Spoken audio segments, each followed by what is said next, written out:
பெரிய அரசியல் கட்சின்னா உட்கட்சி பூசல்ங்கிறது இருக்கும். அது எல்லா கட்சியிலையுமே இருக்குது. திமுகவில் இருக்குது, அண்ணா திமுகவில் இருக்குது, இன்னும் லெட்டர்பேடு கட்சியில் கூட அது இருக்கும். அப்படி இருக்கும்போது இந்த கட்சியில் இல்லாமல் இருக்கிறது தான் ஆச்சரியம். அப்போ எங்கேயோ ஒருத்தர் குறை சொல்லிகிட்டே தான் இருப்பாங்க. பதவி கிடைக்காதவர்கள் குறை சொல்லிகிட்டே தான் இருப்பாங்க. அதுக்கு பணம் வாங்கிட்டாரு அப்படின்னு சொல்வதை பொதுவாக வச்சுருக்காங்க. இப்போ யாராவது நீங்கள் இழிவுபடுத்தணும்னா அவர் பணம் வாங்கிட்டாரு அப்படின்னு சொல்கிறதே எல்லாருமே வழக்கமாக வச்சுருக்காங்க. ஆனந்தையும் அப்படி கூட சொல்லலாம், நமக்கு தெரியாது. ஆனால் நான் என்ன சொல்கிறேன், ஆதாரம் இருக்குன்னு சொல்கிறாங்களே. ஆதாரம் இருந்தால் விஜய்க்கு அனுப்ப வேண்டியது தானே. புரியுதா உங்களுக்கு?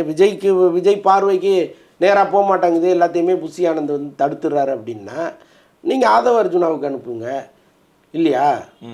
நீங்கள் அனுப்புனீங்கன்னா அவர் அதை காமிக்க போகிறாரு அவர்கிட்ட, தலைவர்கிட்ட. ஸோ இதெல்லாம் இருக்குது.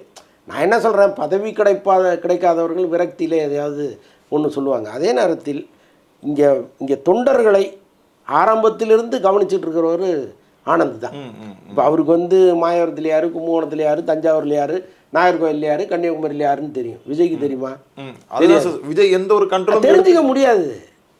நீங்கள் அப்படி கலைஞர் மாதிரி எல்லாரும் இருக்க மாட்டாங்க, ஜெயலலிதா அம்மா மாதிரி எல்லாரும் இருக்க மாட்டாங்க.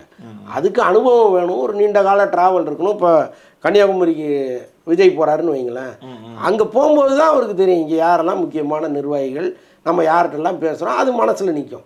அப்போ நீங்கள் ட்ராவல் போக போக போக ஒவ்வொரு ஊரில் இருக்கிற பிரச்சனைகளை கேட்க தான் இந்த ஊரில் இவர், இந்த ஊரில் இருக்குன்னு பதியும். நீங்கள் அதுக்கு முன்னாடி எல்லாரையும் தெரிஞ்சு வச்சுக்கணுங்கிற அவசியம் இல்லை. அது ஒன்றும் கட்டாயமும் கிடையாது.